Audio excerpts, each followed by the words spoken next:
नमस्कार, बिफोरप्रिंट.इन से मैं महेश शर्मा। कोरोना वायरस न केवल बड़े लोगों को, बूढ़ों को चपेट में ले रहा है, बल्कि नवजात शिशुओं को भी चपेट में लेने लगा है। इस तरह की कई घटनाएं गुजरात, दिल्ली आदि में हज़ारों की संख्या में बालक इसमें प्रभावित हुए हैं, नवजात शिशु प्रभावित हुए हैं। और इसके पीछे सबसे बड़ी बात ये बताई जा रही है कि कोरोना अब एज ग्रुप भी नहीं देख रहा है। पहले 60 वर्ष से ऊपर, फिर उसके बाद 45 से नीचे, 18 से 45, अब और नीचे। तो और मैं आपको एक एक्सपीरियंस अपना थोड़ा सा 2 लाइन में शेयर करना चाहूँगा कि आईआईटी के प्रोफेसर मालिंद्र अग्रवाल, जो कि डाटा एनालाइज कर रहे हैं गवर्नमेंट ऑफ इंडिया के लिए, उन्होंने ये संभावना व्यक्त की थी कि आने वाले समय में वो दिन दूर नहीं कि जब ये भी हो सकता है, जब हमारी ये कोरोना की तीसरी लहर आएगी, कि ये भी हो सकता है कि बच्चों को जो टीके लगते हैं उसमें ये टीका भी मैंडेटरी कर दिया जाए। इस बात की संभावना व्यक्त की, बड़ी बात है। और सरकार ने अभी हाल में ही, हमारी उत्तर प्रदेश सरकार ने भी जितने चिल्ड्रन हॉस्पिटल्स हैं उसमें मेडिकल इंफ्रास्ट्रक्चर बहुत मजबूत करने का, जिसमें कि आपके मेडिकल ऑक्सीजन प्लांट आते हैं, PICU आते हैं, नियोनेटल केयर यूनिट्स आती हैं, ये सब चीज़ें, ताकि क्योंकि खतरे को भांप लिया गया है। इन्हीं सब पर बातचीत करने के लिए हमारे साथ मौजूद हैं डॉक्टर राज तिलक। डॉक्टर राज तिलक भारतीय बाल रोग अकादमी के पूर्व अध्यक्ष हैं, मेडिकल कॉलेज बाल रोग विभाग के पूर्व प्राध्यापक हैं। डॉक्टर साहब नमस्कार। नमस्कार। डॉक्टर साहब, ये बताइए कि ये जैसा कि पहले तो ऐसा नहीं हो रहा था, लेकिन कोरोना की चपेट में अब नवजात शिशु भी आने लगे, यहाँ तक कि गर्भस्थ शिशु में भी खतरा उत्पन्न हो गया है। तो ये परिवर्तन कैसे, जो इसके वेरिएंट्स आ रहे हैं बड़े खतरनाक साबित होते जा रहे हैं, तो क्या वजह है, क्या इसके लक्षण होते हैं, कैसे लोगों को मालूम हो, और जो प्रिकॉशंस की बात की जा रही है वो कैसे, छोटे बच्चों को कैसे मास्क लगे, कैसे डिस्टेंसिंग हो, कैसे सैनिटाइज किए जाएँ, इस पर कुछ बताइए। देखिए, समस्या गंभीर है और ये बात तो पहले से पता है कि छोटे बच्चे हों या थोड़ा ग्रोन अप बच्चे भी हों, उनकी इम्यूनिटी कभी भी वयस्कों के बराबर नहीं हो सकती है। तो उम्र के दोनों छोरों पे, चाहे वृद्ध व्यक्ति हों और चाहे नवजात शिशु या 5 वर्ष से छोटे बच्चे हों, उनकी लड़ने की क्षमता इसके सापेक्ष बहुत कम है और बड़ा स्पष्ट है कि इसकी वजह से वो ज़्यादा प्रभावित होंगे और उनमें बीमारी गंभीर होगी। लेकिन प्रकृति भी उनका जो कुछ कमज़ोर होते हैं शायद विशेष ख्याल रखती है। तो ऐसे रिसेप्टर जिनके थ्रू कोरोना शरीर के अंदर प्रवेश करता है, हम लोग उनको ACE रिसेप्टर्स कहते हैं। तो ये ACE रिसेप्टर्स जो हैं छोटे बच्चों में ज़्यादा विकसित नहीं होते। तो हम ये मान सकते हैं कि अंदर प्रवेश के द्वार सीमित हैं, इसलिए कोरोना का आतंक बाहर होने के बाद भी ये छोटे बच्चों के शरीर में प्रवेश नहीं कर पाते। अब प्रश्न ये आता है कि ऐसा नहीं है कि ये रिसेप्टर्स बिल्कुल नहीं होते। तो संख्या शून्य नहीं है, बड़ों के मुकाबले बच्चों में ये बीमारी कम है, गंभीरता भी कम है, लेकिन चपेट में आ रहे हैं। और जो चपेट में आ रहे हैं, लाजमी नतीजा ये है कि उनके अंदर विशेष प्रकार की जटिलताएं हो सकती हैं, जो शायद हर चिकित्सक या हर संस्थान में उपलब्ध साधनों के लिए संभाल पाना संभव ना हो। इसलिए ज़रूरी है कि कोरोना की तीसरी लहर के मद्देनज़र, जिसमें ये माना जा रहा है कि बच्चे विशेष तौर पर प्रभावित होंगे, और उसके भी अपने कारण हैं। पहला कारण ये कि छोटे बच्चों को आप मास्क नहीं पहना सकते 3, 4, 5 साल तक के बच्चों को, अन्यथा उनका दम घुटने लगेगा तो वो बता भी नहीं पाएंगे। कोरोना तो बाद में मारेगा, आपका मास्क उन्हें पहले मार देगा। दूसरी बात ये कि ये छोटे बच्चे अभी अनप्रोटेक्टेड हैं। जो हमारे यहाँ टीकाकरण कार्यक्रम चल रहा है वो 18 साल से बड़े लोगों को चल रहा है, और उसका नतीजा ये है कि 18 वर्ष से लेकर वयस्कों तक, वृद्धजनों तक हम इम्यूनिटी उनको दिए चले जा रहे हैं। तो उनके बीमार पड़ने की संभावना कहीं कम है। लेकिन इस पूरी प्रक्रिया में जो लोग छूटे जा रहे हैं वो बच्चे हैं।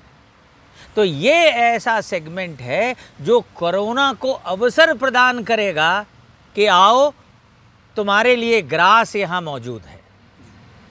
ये दूसरी बात है। और तीसरी चीज़ ये है कि बच्चों के साथ में जो उपाय हम लोग आम तौर पे करते हैं, कोरोना से बचने के लिए कि हाथ धोइए, सैनिटाइजेशन रखिए, 70% अल्कोहल से हाथ साफ़ करते रहिए, सरफेसेस को ना छूइए, पर्सनल डिस्टेंस 2 मीटर का मेंटेन करें। इन चीज़ों को लागू कर पाना लगभग असंभव है बच्चों के संदर्भ में। और इसलिए हम जो बचाव के तरीके हैं उनको ठीक से लागू नहीं कर पाएंगे। ये भी एक अतिरिक्त कारण है कि जिस वजह से बीमारी जब भी इनमें होगी बहुत तेज़ी से प्रसारित होगी। देखिए, बच्चों के लिए स्कूल आखिर कब तक बंद किए जाएंगे, और बंद किए जाएंगे तो उसकी कुछ ना कुछ तो सीमा होगी। नतीजा ये है कि जिस दिन भी आप बच्चों के स्कूल शुरू करेंगे, ये सुपर स्प्रेडर्स इस बीमारी को दूसरे बच्चों तक प्रसारित करेंगे, स्कूल के और कर्मचारियों तक प्रसारित करेंगे, और फिर बड़ों को घर में हो तो अपनी कम इम्यूनिटी की वजह से ये तो शिकार होने से बच नहीं सकते। इसलिए ये बात की पूरी संभावना है, हालांकि ये लहर आने के बाद ही स्पष्ट पता लगेगा कि क्या हुआ, लेकिन जो भी आज अनुमान है उसके आधार पे बच्चे बड़े शिकार हो सकते हैं, और कम से कम हम उनको नेगलेक्ट तो कर ही नहीं सकते। हमारी आबादी के प्रपोर्शन में जितने वयस्क हैं उसके 20% बच्चे तो हैं ही, लगभग 20% बच्चे हैं ही जो शिकार अभी भी हो रहे हैं। पहली लहर में भी हुए, दूसरे में भी हुए, और क्योंकि दूसरी लहर में संख्या कहीं ज़्यादा थी, 3 गुना 4 गुना, तो उनका जो एब्सोल्यूट नंबर है वो भी उसी तादाद में हुआ। तो हमें PICU, आप बिल्कुल ठीक कह रहे थे महेश जी, हम आपका साधुवाद करना चाहेंगे कि PICU तैयार करने होंगे, NICU तैयार करने होंगे, ऑक्सीजन बेड बनाने होंगे। बच्चों के लिए हमें वार्ड और एडमिशन फैसिलिटीज़ और ह्यूमन रिसोर्स जो बच्चों को ट्रीट करने में दक्ष हो उसको रिक्रूट करना ही होगा। इसका कोई विकल्प है न हो सकता है। कोरोना की पहली लहर में ये हालांकि संकेत ऐसे नहीं थे, हाँ। लेकिन क्या सरकार को ये नहीं चाहिए था कि इसकी तैयारी एक मेडिकल इंफ्रास्ट्रक्चर चिल्ड्रन हॉस्पिटल्स के लिए तैयार करना चाहिए? ये आदेश अभी जारी किए गए हैं और अभी तक भी इस तरह का कहीं कोई ऐसे संकेत नहीं मिले कि जो सरकार ने पहले से तैयारी कर रखी हो। अब शुरू किया है और पेशेंट्स भी आने लगे, हज़ारों की संख्या में आने लगे हैं। तो ऐसा नहीं लगता कि लेट हो गए हैं ये इस मैनेजमेंट में, कोरोना मैनेजमेंट फॉर चिल्ड्रन? देखिए, 100 साल बाद इतनी महामारी से इस विश्व का साक्षात्कार हुआ है और हम में से कोई भी इसके लिए पहले से तैयार नहीं था। और पिछले 70 वर्षों में हमारे स्वास्थ्य तंत्र की जो दुर्दशा हुई है, वर्तमान या जो पूर्ववर्ती सरकारें हैं उन्होंने स्वास्थ्य की तरफ कोई ध्यान दिया ही नहीं, और धीरे धीरे जो स्पेस खाली बची वो ये उम्मीद करने लगे कि प्राइवेट तंत्र आगे आएगा और इसे संभाल लेगा। प्राइवेट तंत्र आगे आया भी। इस देश की 70 से 72% जो मेडिकल एजुकेशन है इस समय प्राइवेट सेगमेंट में हो रही है। जो अस्पताल हैं, जो हेल्थ केयर डिलीवरी है, वो भी लगभग 60, 65, 70% तक प्राइवेट सेगमेंट में हो रही है। उसका नतीजा ये है कि कोरोना ऐसी महामारी में जो गवर्नमेंट सेक्टर डिपेंडेंट फाइटिंग है कि हमारा 90% फाइट इस समय गवर्नमेंट सेक्टर को करनी है, वहाँ हमारा स्वास्थ्य तंत्र पंगु हो गया है, असहाय है, विकलांग है, साधन सीमित हैं, मैन पावर सीमित है, जाने जा रही हैं और कोरोना के कारण तो जा ही रही हैं, ऑक्सीजन की कमी से भी जा रही हैं, वेंटिलेटर के अभाव में भी जा रही हैं, दवाइयों के कमी का भी नतीजा है कि लोग नहीं बच पा रहे। और ये एक देश के लिए सबसे बड़ा दुर्भाग्य है। मुझे लगता है सरकारों को न केवल अभी चेतना चाहिए था, ये जागरूकता बहुत पहले से आनी चाहिए थी, क्योंकि अंततो गत्वा स्वास्थ्य इस देश के नागरिक का बुनियादी मूलभूत अधिकार है। जीवन के अधिकार का तभी पालन हो पाएगा जब जीवन बचेगा, और जीवन का अर्थ कमज़ोर, असहाय, विकलांग जीवन नहीं है, एक समर्थवान सशक्त जीवन है।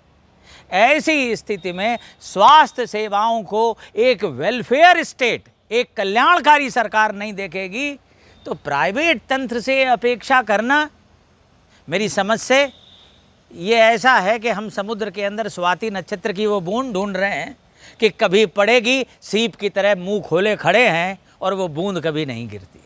अच्छा, वैक्सीनेशन को लेकर के एक बात ये आ रही है जी। कि जो मॉडर्ना वैक्सीन कंपनी जो बना रही है वैक्सीन, जी, उसमें जी। कुछ बच्चों में ट्रायल हुआ था, तो मैंने हाँ। कहीं पढ़ा था कि ये 100% प्रभावी दावा किया गया ऐसा। जी। तो आपको क्या लगता है कि वैक्सीन के लिहाज से हाँ, जो वैक्सीन बताई जा रही है ये उपयुक्त है? देखिए इस देश में 2 वैक्सीन हैं जी। बुनियादी तौर पे, एक कोविशील्ड और एक कोवैक्सीन, और तीसरी आ गई है पेनेशिया बायोटेक के कॉम्बिनेशन में। देहरादून या नोएडा में उसका प्लांट है जहां वो रशियन वैक्सीन स्पुतनिक का मैन्युफैक्चर शुरू हो गया है, जुलाई तक शायद मार्केट में आ जाएगी। तो अभी क्या और हो सकता है, ऐसे हम विश्व में देखें तो लगभग 13 वैक्सीन ऐसी हैं जिनको WHO का लाइसेंस मिल चुका है, लेकिन भारत में उसकी सीमाएं हैं। एक तो ये हमारा टेम्परेचर, उसकी सीमाएं कि बहुत सी वैक्सीन्स ऐसी हैं जिन्हें बहुत कम तापक्रम पे रखना होगा। कोल्ड चेन जो होती है। जी, हमारे यहाँ कोल्ड चेन की वो व्यवस्था अभी तैयार नहीं है, तो वैक्सीन आए इसके पहले हमें वो कोल्ड चेन की व्यवस्था को समृद्ध करना होगा, सशक्त करना होगा।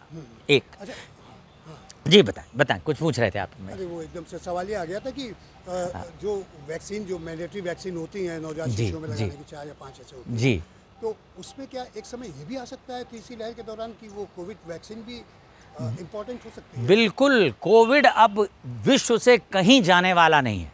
जी जी। जैसे पहले स्पेनिश फ्लू की लहर आई थी और उस लहर के कारण जो महामारी यहाँ और अखिल विश्व में हुई थी, उसके बाद में हम अनुमान करें कि ऐसा नहीं है कि वो फ्लू चला गया कहीं, आज भी फ्लू है, यही है, साथ साथ है, और हम सब उससे रोज रूबरू होते हैं। हमने कुछ लड़ने की शक्ति जागृत कर ली है, कुछ वो खुद कमज़ोर हो गया है। नतीजा ये है कि अब वो हमारे साथ रहने वाला एक प्राणी है, यूँ मान लें आप उसको। वो जो जीवाणु है, जो विषाणु है, वो इसी वातावरण में है। ठीक ऐसे ही कोरोना भी कहीं नहीं जाएगा। ये पेंडेमिक समाप्त हो जाएगा, एपिडेमिक समाप्त हो जाएगा, लेकिन जिसे हम एंडेमिक कहते हैं, यानी यहाँ रहने वाली तमाम बीमारियों की तरह कोरोना भी एक बीमारी की तरह हमारे बीच में रहेगा। और क्योंकि ये अपना रूप, प्रतिरूप, अपनी शक्लें, अपना रुख जल्दी जल्दी बदलता है, इसीलिए कोई एक स्थिर वैक्सीन निरंतर इससे सुरक्षा नहीं दिला पाएगी। हमें हर साल इसके नए प्रतिरूप के हिसाब से, ठीक वही जो हम फ्लू में करते हैं, नई नई वैक्सीन्स लानी पड़ेंगी, उसके नए संस्करण लाने पड़ेंगे, और हर साल उसका बूस्टर लगवाना पड़ेगा। हम तभी कोरोना से सुरक्षित रह एक पाएंगे। अंतिम सवाल है हमारे दर्शकों को, जरा डॉक्टर साहब ये बताइए कि माताएं या परिवार कैसे पहचाने कि उनके नवजात को वो कोरोना हो रहा है या कोरोना से प्रभावित हो रहा है, उसके लक्षण क्या हो सकते हैं, और उसके बाद ये लक्षण अगर मिलते हैं तो वो उसको क्या करना चाहिए? देखिए, नवजात अचानक तो प्रभावित हो नहीं सकता, वो कहीं ना कहीं से तो संस्करण उसे मिलेगा। वो इस हैसियत में तो है नहीं कि वो चल के कहीं जाए, बाहर लोगों से मिले। और कोरोना इतना स्वाभिमानी है कि वो खुद ब खुद आपके घर में आता नहीं जब तक आप उसे बुलाए नहीं।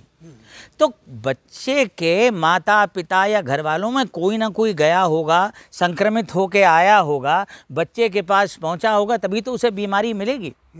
तो अगर हमको कोई घर का सदस्य ऐसा मिलता है जो संक्रमित है या उसके पास संक्रमण के लक्षण मौजूद हैं, क्योंकि बहुत से लोग एसिम्प्टोमेटिक भी होते हैं, तो हो सकता है कभी ना भी पहचान पाएँ हम, लेकिन अगर इसकी कोई भी संभावना है कि हमारे घर का कोई व्यक्ति भी ऐसे व्यक्ति से मिला या संपर्क में आया जिसे कोरोना था या संभवतः हो रहा होगा, तो ऐसी स्थिति में सिवा इसके कि हम बच्चे की निगरानी कायदे से करें, उसके व्यवहार में परिवर्तन देखें, और हमें अगर कुछ भी ऐसा लगता है जो सामान्य से अलग हो रहा है, तो हमें उसे आज की परिस्थितियों में कोरोना ही मानना होगा। हम ये मान के चलते हैं कि every disease is corona until proved otherwise. Thank you doctor साहब, थैंक यू वेरी मच। तो ये थे डॉक्टर राज तिलक, जाने माने बाल रोग विशेषज्ञ, जिन्होंने हमारे दर्शकों को काफ़ी कुछ जानकारी दी। Thank you very much. अगर आपको हमारा वीडियो पसंद आया हो तो इसे लाइक करें, सब्सक्राइब करें और साथ ही बेल आइकन दबाना ना भूलें।